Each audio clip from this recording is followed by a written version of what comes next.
Bonjour à tous, bienvenue dans ce nouvel épisode du Volcano à Bari. Combler le fossé entre la technologie et les gens en organisant des conversations avec les experts de l'industrie. C'est ce que nous vous proposons dans ce nouvel épisode du Volcano à Bari. Aujourd'hui, je suis avec un invité très spécial, quelqu'un que vous connaissez très bien parce qu'il a animé le podcast pendant assez longtemps. Aujourd'hui, je suis avec monsieur Isaac Yangala.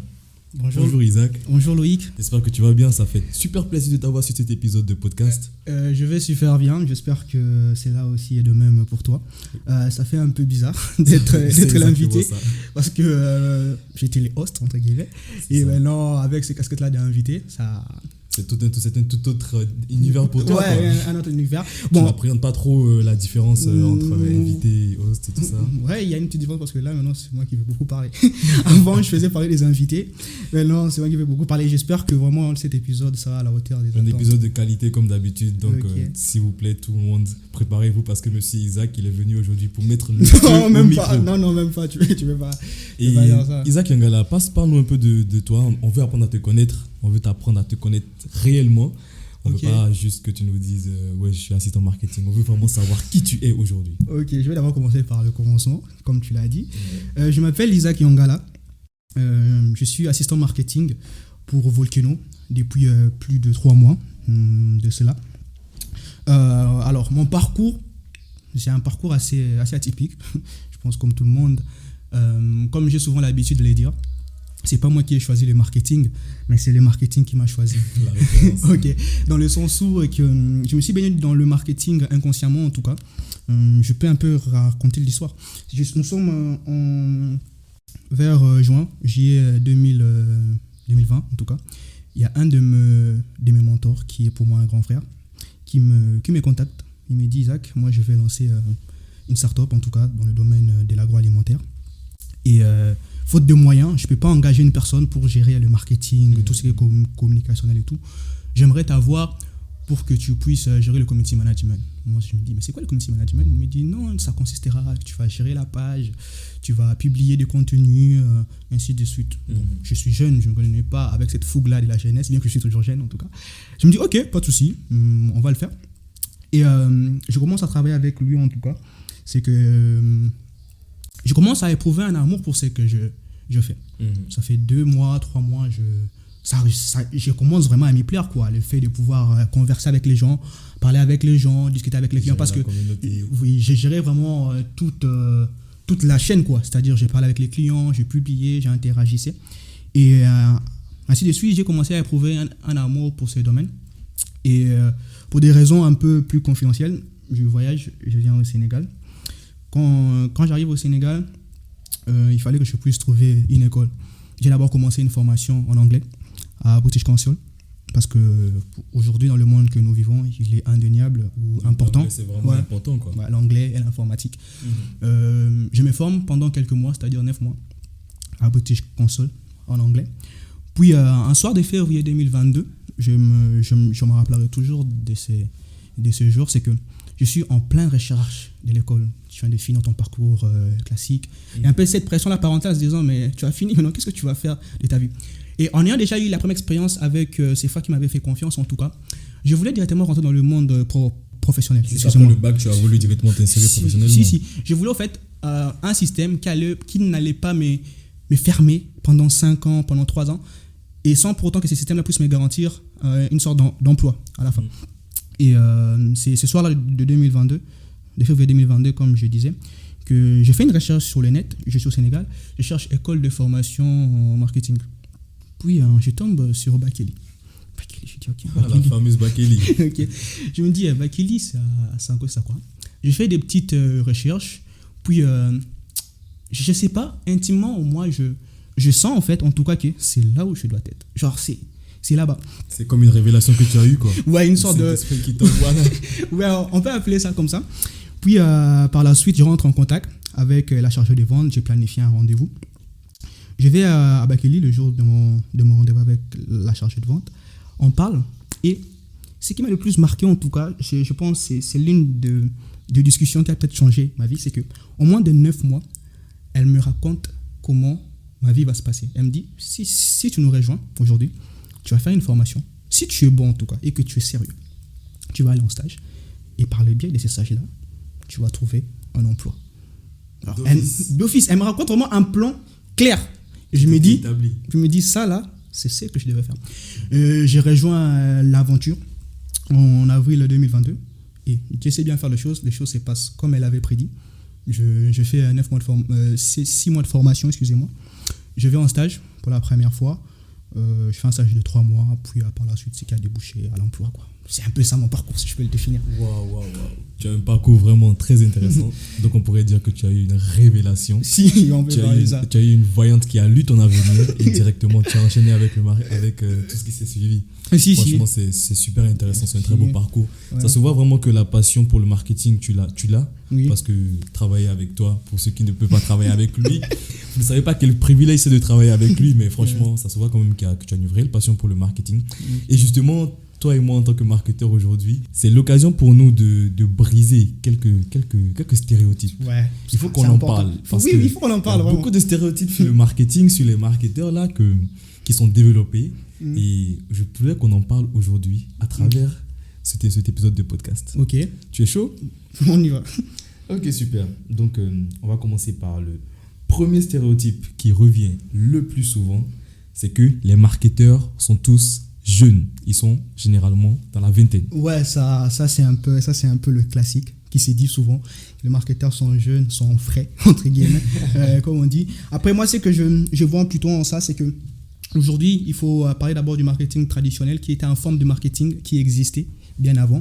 Et aujourd'hui, avec l'avènement du digital, ce qu'on peut déplorer ou ce qu'on peut voir, c'est que les gens n'ont pas pu se réinventer au fait. Ce qui était dans le domaine du marketing traditionnel, c'est-à-dire on devait passer par la radio et tout consort, on pas su vraiment rentrer dans cette masse-là du digital. Et comme le digital, c'est un domaine qui est assez accessible aux jeunes, en tout cas, bon, c'est accessible à tout le monde, mais qui est plus prisé par les jeunes.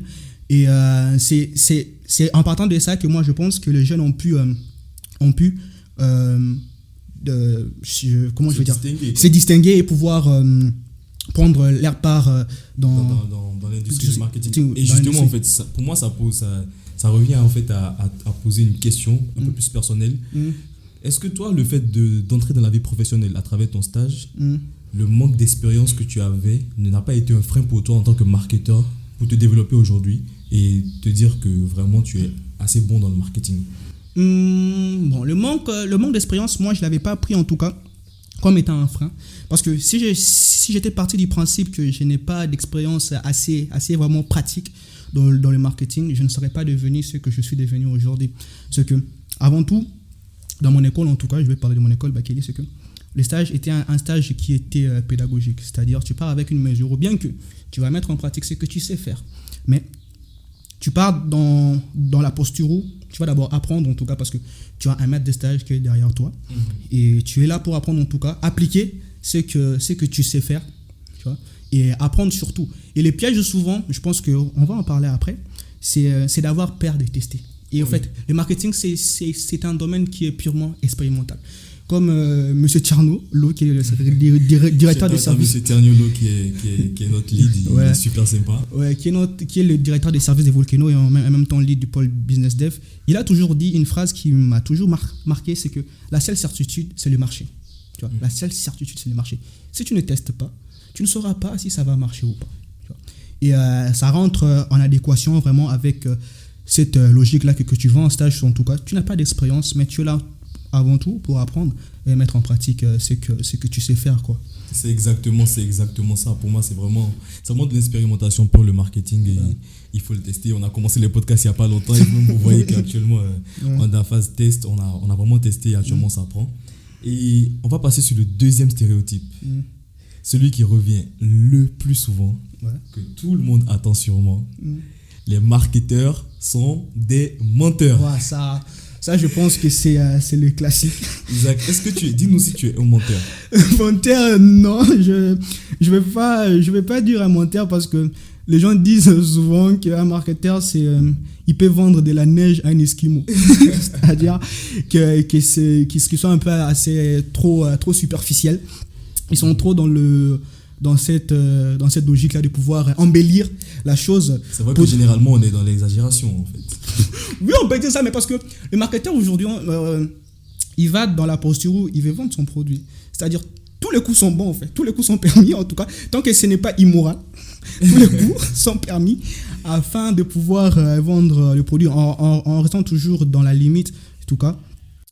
C'est pas assez du mensonge en tant que tel. Le marketeur qui décrit son produit, qui dit le pourquoi son produit existe et le comment, je pense que ce sont ces deux phases-là qui sont. Après, qui sont je plus importantes, pense aussi que quand même en tant que marketeur, on essaie d'être assez transparent sur, oui. sur le produit, sur ce qu'on vend. Parce que l'idée, ce n'est pas de vendre du rêve aux gens, c'est vraiment de leur parler, de leur dire la réalité. Comme Volcano aujourd'hui dit qu'on a de l'expérience, qu'on peut développer les applications les plus innovantes, c'est parce qu'on sait qu'on l'a fait. Parce que l'idée aussi, j'ai rejoint ce que tu dis, c'est de ne pas survendre ton produit et de ne pas le sous-vendre. C'est ça. C'est de trouver en fait l'équilibre entre je ne vais pas survendre mon produit, parce qu'aujourd'hui, si tu survends un produit, le client il a, c'est pas ses ententes, ce client-là ne reviendra plus. Ne reviendra pas, effectivement. Et si tu sous-vends ton produit, bah, la logique en tout cas dans le monde digital, c'est que les gens ne vont pas assez s'intéresser. Donc il faut vraiment, comme tu l'as dit, si bien dit, trouver vraiment le juste milieu, c'est-à-dire entre je survends mon produit et je le sous-vends, mais je suis au fait au milieu de ces deux points-là, je pense. Effectivement. Après, le troisième stéréotype qui revient le plus souvent, dont moi je veux qu'on parle, c'est la plupart du temps, les marketeurs sont des femmes. Qu'est-ce que toi tu en penses de ce stéréotype? Ouais, en tout cas, oui, c'est aussi un stéréotype qui revient souvent. Moi, j'ai eu à faire quelques recherches. Je me suis rendu compte que, par exemple, en Europe, je pense, je n'ai plus le pourcentage exact en tête, mais c'est vrai que majoritairement, il y a beaucoup plus de femmes que d'hommes dans le marketing. Après, ce n'est pas forcément une grosse différence. C'est pas comme s'ils étaient à 70% plus que les hommes, mais c'est vrai que quand même, il y a beaucoup plus de femmes en marketing que les hommes en Europe. Et en Afrique, je n'ai pas vraiment de référence, mais qu'est-ce que toi tu en penses de ce stéréotype? Ouais, c'est un stéréotype qui s'entend en tout cas. C'est tout à fait logique. Parce qu'il y a souvent ces notions-là, en tout cas, que les femmes ont plus la force de convaincre que les hommes. En tout cas, quand on part dans le côté professionnel, en tout cas, ils ont toute cette force-là de convaincre plus que les hommes. Moi, en tout cas, de mon côté, mon entourage, en tout cas, de côté marketing, c'est au fait un mix de deux. Ce sont des hommes et des femmes. Mais en termes vraiment de création, c'est-à-dire tout ce qui est du content marketing, qui est la création de contenu marketing, moi, à mon avis, en tout cas, je ne sais pas, les autres peuvent en penser autrement, c'est que les femmes ont cette brin de créativité-là que les hommes. Ils ont cette fleur-là de créativité en se disant, ouais, genre, c'est un peu fluide, quoi, avec une femme aussi, ça passe rapidement. Et il y a aussi le domaine du commercial, je pense, qui est aussi assez prisé par les femmes, en tout cas. Donc, je pense, ouais, c'est en grosso modo un peu ça, quoi. C'est super. Bon, on est revenu sur 3 stéréotypes du marketing. Et au fait, il y a un stéréotype que je ne sais pas si tu l'avais, mais que moi, je considère quand tu es plus dans le community management, c'est que les gens disent, ils ne font que poster, au fait. Toi qui es community manager. Au fait, effectivement. Ils disent généralement, quand on parle de marketing, ils se disent qu'on est là, on poste juste du contenu sur les réseaux sociaux. Ouais, après, ce n'est pas que ça, les amis. Oui, franchement. C'est beaucoup de choses. C'est d'abord partir d'une analyse claire, au fait, analyser, élaborer des stratégies. Tu vas faire du Excel, tu vas faire plein de choses. Si. Et c'est ça, en fait, les stéréotypes qui reviennent souvent, en tout cas dans le domaine du community management et social media, c'est qu'ils ne font que poster. Et moi, j'ai entendu des choses un peu plus graves, en tout cas, mais poster là, moi aussi, je peux le faire. Mais le problème, c'est que ce n'est pas simplement poster. C'est pas poster, c'est de créer du contenu qui a de la valeur, en fait, qui parle à ton audience, en fait. Parce que si c'est posté, je vous assure, tout le monde peut poster à n'importe quel moment. Tu vois, tout le monde peut poster à n'importe quel moment. J'avais vu une statistique qui était assez grave, c'est que sur YouTube, il y a plus de 5 millions de vidéos qui sont uploadées chaque jour. Tu vois. Et ce qui fait la différence entre ces plusieurs vidéos-là, c'est que c'est la qualité. C'est cette manière-là que le contenu peut parler à l'audience, au fait. C'est de créer vraiment un contenu qui soit propre à ton audience. Et les gens qui sont en tendance, c'est parce qu'ils ont fait du travail. Si. Dans leurs vidéos, ils ont le contenu qui vraiment est adapté à leur audience. C'est un travail vraiment qui est fait en fond, que les gens ne voient pas. Les gens ne voient que la partie visible de l'iceberg, qui est la publication. C'est ça. Mais les gens ne voient pas que derrière tout ça, qu'il y a une analyse, qu'il y a une élaboration d'une stratégie bien complète. C'est-à-dire, si je fais ça, genre, tu es un peu dans cette prédiction. Moi, je dis, un marketeur, c'est comme un psychologue.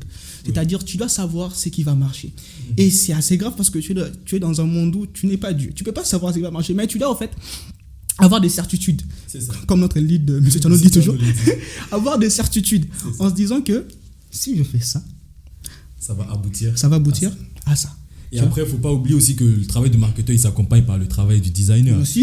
Voilà. Si c'est juste c'est poster du contenu, il faut pouvoir créer aussi le contenu que tes designers, que ceux avec qui tu travailles, pourront comprendre C'est ça. et qui pourront mettre en image. Il y a vraiment un gros travail derrière. C'est pas le fait de poster. Tu vois pas. Nous, en tant que marketeur, on peut pas dire qu'on est des meilleurs créateurs de contenu sans les designers avec qui on travaille. C'est exactement ça. C'est Et exactement justement, ça. c'est ce genre de stéréotype qui revient sur les réseaux sociaux et ça me pousse même à revenir dessus. Je pense que dans le dilemme des community managers qu'on avait fait ensemble. Ouais. La vidéo est disponible sur Instagram. La vidéo est disponible sur Instagram, sur YouTube. Allez-y, voir la vidéo.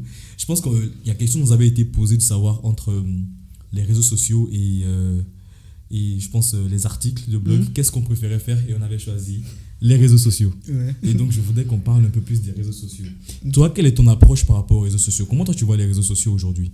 Alors, aujourd'hui, moi, en tout cas, de mon expérience, en tout cas, vu que je suis en B2B, je vais un peu expliquer le B2B, c'est quoi? C'est le business to business. C'est lorsque une entreprise vend à des entreprises. Et il y a aussi le B2C, qui est le business to consumer, c'est-à-dire lorsqu'une entreprise vend à des particuliers. Comme Volcano, nous sommes dans le B2B, c'est-à-dire on vend des services à des entreprises. C'est que mon approche aujourd'hui du B2B, en tout cas du marketing B2B, c'est qu'aujourd'hui, le marque, en tout cas, on a atteint un point où, comme je l'avais lu récemment sur Hotspot, c'est qu'il y a eu un choc de contenu, en fait. On est arrivé à un point où que le contenu seul, ça arrivait à ce qu'on disait, ça ne suffit plus. Faire juste un contenu, ça ne suffit plus, en fait. Il faut plus que ça. Il faut aujourd'hui la réflexion. C'est dire aujourd'hui, à partir du quoi, du pourquoi et du comment. Les gens aujourd'hui ne veulent pas savoir seulement ce que tu fais. C'est le pourquoi tu le fais. Oui. Pourquoi tu fais cela, en fait. Et ça revient même au storytelling. Raconter une histoire. Chaque message, pour moi, doit être accompagné d'une histoire, en fait. Tu vois, une histoire. Et j'ai dit le pourquoi, mais le comment. Comment tu le fais? Les gens aujourd'hui ne veulent pas voir juste que, je vais dire par exemple, que tu fais des hamburgers. Tu es un restaurant qui fait des hamburgers. Par exemple. Les gens veulent savoir quelle est la particularité de cet hamburger. Pourquoi moi, Loïc Florent Mourant, en tout cas social media manager, je rentre de mon travail, je dois commander cet hamburger-là. Quelle est la plus-value que cet hamburger-là? Hamburger, il est fait avec, je ne sais pas, du ketchup. Est-ce que tu mets tous les ingrédients qui sont à l'intérieur? Tu vois, ce sont des exemples, un exemple assez terre à terre, mais qui est parlant, en fait. C'est du pourquoi, le comment. Et je pense qu'en parlant d'abord du quoi, c'est ce que tu fais en tout cas, et du pourquoi tu le fais, et par la suite en répondant à ton comment, et en associant en fait ces trois ingrédients, pour moi, je pense qu'il peut y avoir un combo assez intéressant par rapport à ça. Et justement, par rapport à ça, toi aujourd'hui, quel est ton réseau social phare? Quel est le réseau social sur lequel tu te sens vraiment à l'aise quand tu vois les gens communiquer? C'est vrai que récemment, il y a une grosse polémique qui est sortie avec LinkedIn, où on disait, les amis, LinkedIn, ce n'est pas Instagram. Ouais, les gens... Quel est ton réseau, toi, aujourd'hui, phare, sur lequel tu te retrouves le plus? Alors, déjà, c'est un peu le revers de la médaille de mon métier, c'est que je dois être sur tous les réseaux sociaux, les réseaux sociaux, et les aimer tous, parce que mon métier m'oblige à pouvoir aimer tous les réseaux sociaux. Moi, mon réseau vraiment le plus... j'ai des réseaux sociaux que j'aime le plus. C'est Twitter, en tout cas. Bien que c'est un peu... Là-bas, c'est un peu... Les gens sont un peu dans l'abus. C'est la polémique, en tout cas. Mais j'aime bien Twitter, en tout cas, parce que c'est un réseau social qui est un peu dans le fast-food content, c'est-à-dire des contenus sont assez concis, qui parlent vraiment. Si on enlève, parce que dans chaque sujet, il y a toujours le point convergent, le point divergent, bien que Twitter, c'est aussi il y a Twitter aussi un côté sombre, mais c'est aussi un bon canal informatif, en tout cas. Et mon dernier réseau social, c'est bien évidemment LinkedIn. C'est que les gens aujourd'hui commencent à dire que LinkedIn, c'est pas Instagram.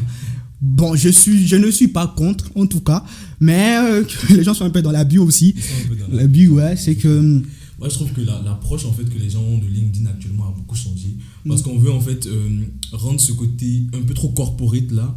En fait, on veut le laisser pour aller dans un côté beaucoup plus ouvert pour parler facilement. Et donc dire que LinkedIn, c'est pas Instagram, ça se comprend. Mais en même temps, laisser les gens parler d'une telle manière, ça permet d'être plus honnête, plus ouvert. Nous, en tant que marketeur, même dans les posts qu'on écrit à chaque fois, on essaie de parler de sorte à pouvoir toucher tout le monde sans forcément parler un gros français, sans forcément être trop corporate aussi. En fait. Ouais, je reviens tout à fait sur sur ce que tu dis. Et qu'est-ce que tu penses des contenus courts? TikTok, les Reels, les Shorts. Ok, c'est vraiment une sorte de contenu, en tout cas, aujourd'hui, qui est le plus consommé. Les statistiques sont là aujourd'hui.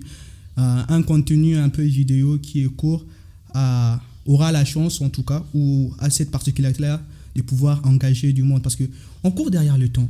J'avais une citation que j'ai toujours dit, c'est que même le temps n'a pas le temps pour le temps. Tu vois?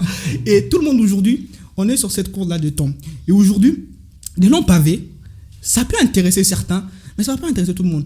Et TikTok aujourd'hui a vraiment révolutionné le marché parce que il permet de pouvoir, en moins de 30 secondes en tout cas, pour les marques ou quoi que ce soit, de passer un message derrière. En 30 secondes, il y a une personne, moi souvent je vois des contenus, il y a une personne qui est juste là, et avec ses mains, il montre rejoignez-nous parce que vous allez avoir des formations, vous allez gagner de l'argent, machin, tu vois. Et ce sont ces genres de contenus-là qui sont assez parlants parce que la tendance elle est là, c'est que TikTok aujourd'hui domine à peu près le marché de tout ce qui est contenu. C'est vraiment le numéro 1 pour vraiment se mettre en valeur. Et il y a aussi comme les Instagram aussi, ils ont pris la marque aujourd'hui, ils ont lancé le Reels, et il y a aussi Snapchat qui a aussi lancé le format de couvrier, Spotlight.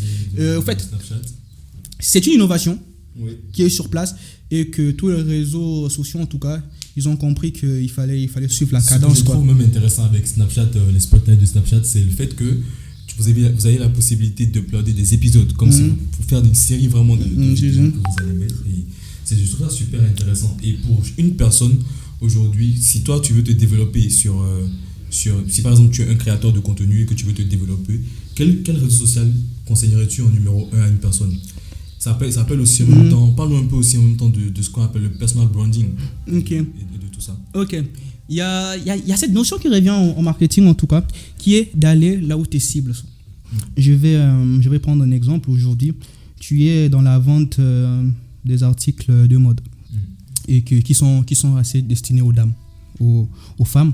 C'est qu'aujourd'hui, la cible, elle est où? Elle est sur TikTok. Tu vois? Et aujourd'hui, allez peut-être sur LinkedIn. Je ne dis pas que ça va marcher, mais tu auras peut-être du mal à toucher ta cible parce que ta cible, elle est là-bas sur TikTok. Donc, je pense, au lieu que tu puisses éparpiller tes ressources sur plusieurs canaux d'acquisition, bien que cela peut s'entendre en tout cas, c'est d'aller sur un endroit en tout cas où tu sais que non, là, ma cible, elle est là et que je vais taper au bon endroit et au bon moment. Parce qu'aujourd'hui, tu vas aller sur LinkedIn. Imagine, en fait, tu mets autant d'efforts sur un canal qui n'était pas destiné, en fait. Tu vois.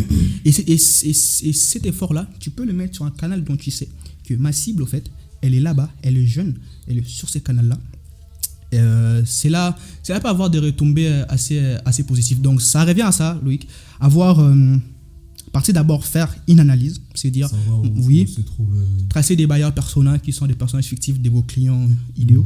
C'est dire moi mon persona, en tout cas mon client idéal, c'est Loïc Florent Moura. Il a 45 ans, on va dire. 45 ans. Il est jeune, il est étudiant et souvent il va sur TikTok pour s'informer. 30 minutes sur TikTok. Sur TikTok. Et il aime des contenus qui sont assez fast. Qui lui parle. Et donc, moi, en tant qu'entreprise, en tant que marque, en tout cas, je vais orienter ma stratégie envers ces canaux-là afin de pouvoir avoir un levier d'acquisition assez conséquent, quoi. C'est exactement ça. Merci beaucoup pour nous avoir éclairé un peu plus dessus. Comme la dernière fois dans l'épisode passé, je vais pas ramener le sujet du moment. Que penses-tu de l'intelligence artificielle dans le marketing? L'intelligence artificielle, ça c'est une grande problématique. C'est qu'il y a le pro intelligence artificielle et il y en a aussi le contre intelligence artificielle. La personne qu'on avait eu comme invité l'année passée, M. Martha, avait dit quelque chose d'assez captivant, c'est qu'il a dit la personne qui avait son cheval avait vu une voiture comme étant une menace. Pourtant, c'était une révolution. Tu vois, la personne qui avait son cheval, lorsqu'elle a vu les voitures, elle a dit que lui là, ça va le contrer. Et pour moi, l'intelligence artificielle, en tout cas, c'est mon avis, c'est un complément en fait, tu vois. Parce qu'aujourd'hui, l'intelligence artificielle n'est pas émotionnelle. L'intelligence artificielle ne connaît pas mon contexte. Aujourd'hui, je vais prendre ChatGPT. Je vais aller sur ChatGPT, je vais lui dire, rédige-moi un post sur, je sais pas moi, sur Volcano, par exemple. ChatGPT ne connaît pas le contexte de Volcano. ChatGPT ne connaît pas comment ça se passe en interne. Du coup, c'est au fait, il faut maintenant trouver le juste équilibre entre toi et l'intelligence artificielle. C'est quelque chose pour moi qui vraiment aide ou qui aidera beaucoup le marketeur dans le processus de création de contenu. Et par là, je vais dire aussi ce que je comprends aussi ceux qui le voient comme étant une menace. Par exemple, une personne qui s'est spécialisée en rédacteur chef ou en rédacteur d'articles, ce sont des gens qui rédigent des articles et tout consort. Lui, il pouvait prendre 2 jours pour rédiger un article assez pensé. Et après avoir rédigé cet article-là, quand tu es sur un CMS comme WordPress, ça peut te prendre une journée pour que tu puisses l'article, le référencement, excusez-moi, ça peut te prendre plus de 20 minutes. Mais aujourd'hui, avec ChatGPT, par exemple, tu peux rédiger un article, tu lui dis, tu rédiges un prompt en tout cas, que j'ai fait un article sur le personal branding en tout cas, qui a des spécificités comme ça, et que tu puisses me référencer sur le moteur de recherche. Tu vois. Et cette personne-là le voit comme une menace. Mais elle ne doit pas le voir souvent seulement sur ces tailles-là. C'est aussi un complément dans son travail. Il peut utiliser les ChatGPT, bien évidemment, mais le peaufiner, en fait, ce qui fera toujours la différence, c'est la touche personnelle. Tu vois. C'est le message. Moi, en tout cas, aujourd'hui, si je vais sur les réseaux sociaux, je ne sais pas, c'est peut-être depuis l'avènement de ChatGPT, c'est que je sais différencier un contenu qui est écrit manuellement avec ChatGPT, un contenu qui est écrit, qui a en fait une sorte de mélange, en fait, tu vois. Parce que ChatGPT, c'est en fait des mêmes mots qui reviennent, tu vois. Ce sont des mêmes formulations. On sent quand même un côté moins réel, moins humain. C'est robot, c'est assez brut, tu vois. Ça laisse pas une place à pouvoir divaguer, changer, aller de gauche à droite. Tout. Donc ça peut être un complément pour conclure. Ça peut être un complément en tout cas. Ce n'est pas un frein, ce n'est pas une menace en tout cas. Que le marketeur ne voie pas l'intelligence artificielle comme étant une menace, mais en tout cas un complément pour pouvoir mieux faire leur travail, quoi, je pense. Donc je peux par là déduire que pour toi, aujourd'hui, les intelligences artificielles, ce n'est pas un problème.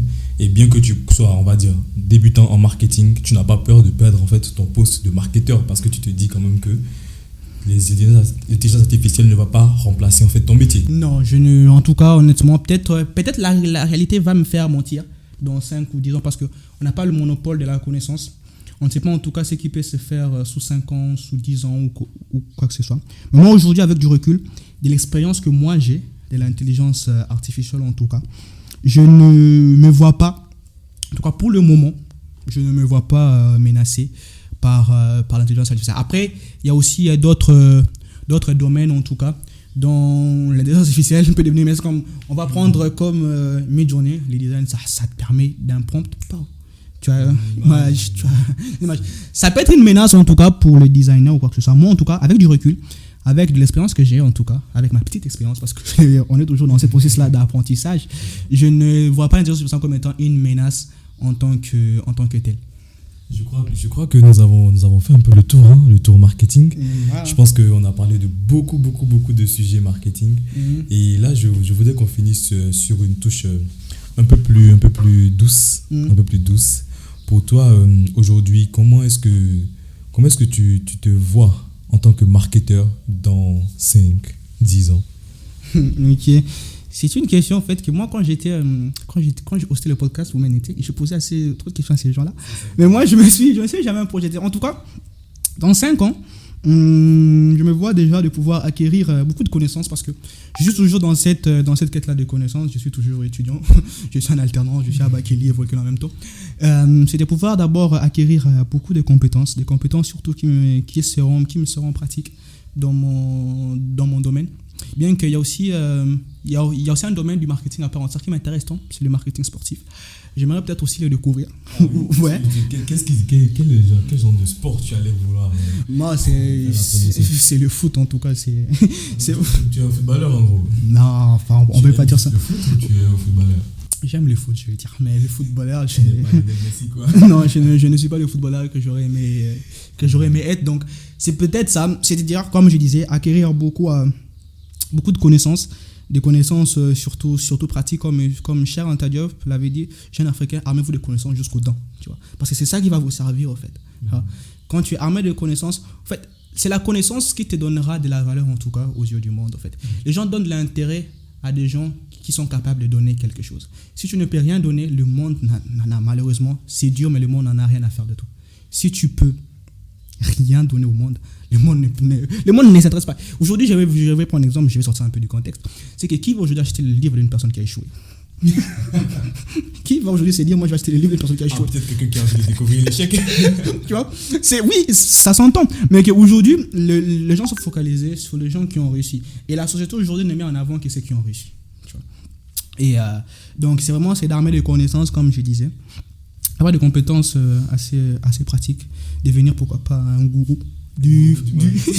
Non, le cheminement, ça va être assez lent. Mais en toute modestie, apprendre toujours. On te le souhaite vivement, on te le souhaite beaucoup, Isaac. Merci beaucoup vraiment pour cet épisode. C'était une pure partie de plaisir. Franchement, ça fait super plaisir de t'avoir eu sur cet épisode. On a appris à te découvrir un peu plus, parler de marketing.